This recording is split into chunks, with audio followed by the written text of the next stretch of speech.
So the final SmackDown before WrestleMania Backlash has happened. We did get a really cool kind of return for Lacey Evans tonight. And we definitely found BUTCH some things to talk about, which is good, because this is things you might have missed. And before we get into it, make sure you've hit the like button. And if you are new to the channel, hit the subscribe button too. I think the biggest news was we got a special introduction of Lacey Evans. New entrance, new theme song, really, really cool. It's definitely a moment that this fan will never forget. I don't need to say anything, do I? But it does look like the Lacey Evans story has concluded. It looks like she's ready to return to the ring. And it was really cool to have her say that she wants to be the SmackDown Women's Champion. And there was a pop from the crowd, which was great, because it means this story has worked. It has connected with the people. So it's been very interesting how WWE bring her back to the ring. mcBro, yes, I said that correct. They they acknowledged everything. I love that. But can we just take a moment to acknowledge the fact that Riddle had drafts? I love that. But of course, their whole plan was to bring out the tribal chief and the bloodline, and it worked. The face-to-face happened, the brawl happened, and it all ended with a claymore. Oh, Drew McIntyre hitting Roman Reigns with a claymore is great. And Roman's unique selling, I thought, was cool too. Roman wasn't out cold, but instead, he was proper hurt.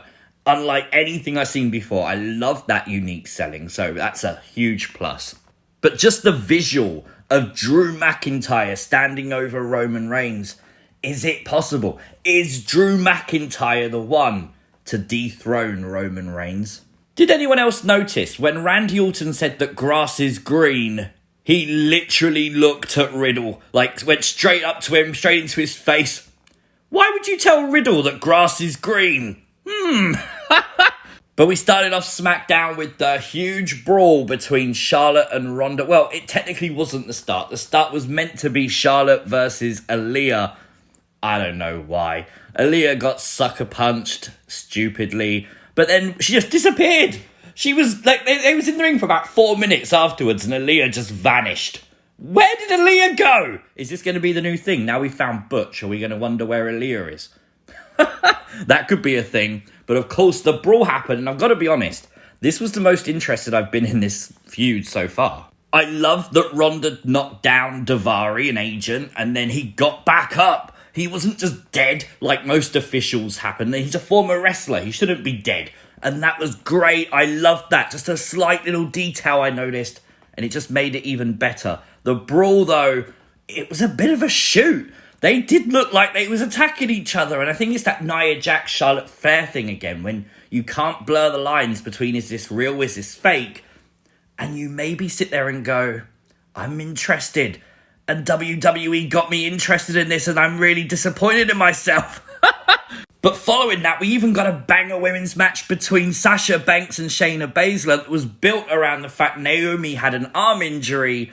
And the whole match was basically Sasha trying to get revenge. There was submissions from Shayna Baszler.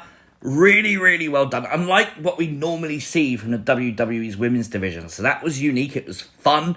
And I want more of it. Shayna went to crush Sasha's arm. Naomi stopped them. All in build for next week on Fox. Of course, WWE's Women's Tag Team Championships. Sasha and Naomi versus Shayna and Natalya. And with the story going on, I'm actually into this as well. WWE, what are you doing to me? We do have to talk about some serious news, though, and that's Big E. Big E releasing a statement kind of thing saying that basically his neck isn't healing optimally and he doesn't know yet if he has to have fusion surgery.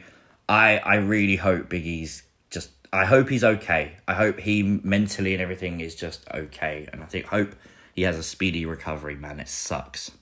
Drew Gulak, this week, his job was a wrestler, and he might not want to ever do it again because his mystery opponent was Gunther. Oh God, my God, was it violent? It was chops galore. Gunther nearly killed him. Poor Drew Gulak. Drew Gulak can sell though, man. That's why it was so good. Again, the presentation right now of Gunther is really, really enjoyable. They are making him such a huge heel. The fans were chanting USA. It's that classic heel move by WWE. And it's working. I like it.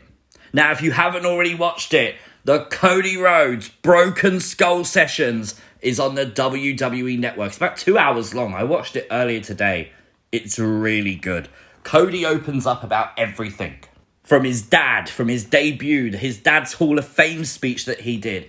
AEW, New Japan, Ring of Honor. Everything is included in this. And it's so open and honest and refreshing. And it's really cool to hear Cody Rhodes' thoughts on everything. But it's now time for everyone's favourite Things You Might Have Missed segment. We're bringing it back because why not? It's Puppet Watch! Now, I don't know what kind of puppet this is, but I did hear he's a puppet for the bloodline.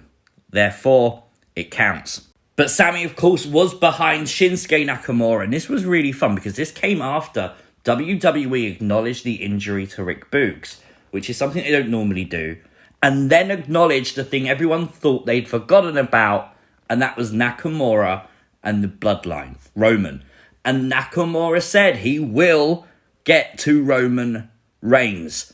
So it's not over. WWE haven't forgot this feud. They maybe are just doing it in a few weeks' time. But Sami Zayn obviously went to Paul Heyman. He got to Adam Pearce. He got the match with Shinsuke Nakamura. Really good wrestling. It always is. But did you notice during it that when Sami Zayn went behind the announce table, Pat McAfee had to get Michael Cole to save him? Really? And then it was a damn count out. Oh, why WWE? I know why. They're going to do a rematch. This is a simple rematch setup. I know it is, but it's okay. The heel got the count out. That's a bit better, I suppose, but I want more. Now, this is really cool. On WWE Shop, there is a new commemorative urn for The Undertaker. Obviously, Texas-themed for WrestleMania. Look at that. It looks amazing. And not only that, talking of WrestleMania, there's WrestleMania victory frames. You can go frame by frame from a match, seeing the match and the victor on the side there. I think these are really, really cool. Something they've not done before, I don't believe. Now, if you was in attendance this week at SmackDown, you'll know this already, but if you wasn't, you might not. They actually today trialed the audience in the building here in the commentary team, which I think is really cool because it is part of the show. The commentary team that we listen to on TV is a massive part of the presentation of the product, and it isn't there at live events. If you introduce it for TV tapings, that could be monumental change to fans' reactions. I like it. We found Butch! Officially, Butch is back after 2 weeks away. But of course, I think he's going to be renamed Butchswoggle now, because I don't know if you noticed, but Pat McAfee said he's been under the ring for 2 weeks. Isn't that where Hornswoggle lives? Has he found Hornswoggle's home? But Butch went straight onto the attack of the New Day, allowing Sheamus and Ridge Holland to win a tag team tables match on SmackDown, which was kind of cool. But of course, I love the fact that Butch is completely unhinged and went straight onto the attack even after the match. I'm actually loving the presentation of Butch. I hope they continue this way. I know Pete Dunne, the Bruiserweight, all that stuff was great. And I get why some people have an issue with the Butch character. But you know what? I like this, I've got to admit. And I know some of you really do too. So I wanted to put that out there. I like it. Overall, for a go-home show, very entertaining. I'd give it a 7.5 out of 10 is my honest opinion. I think they could have done a lot more. But I think it'll be interesting to see how they capitalise off of the pay-per-view. Let me know your thoughts, as you always do, in the comment section down below. Like the video, share the video, subscribe. I'll see you next time. Peace!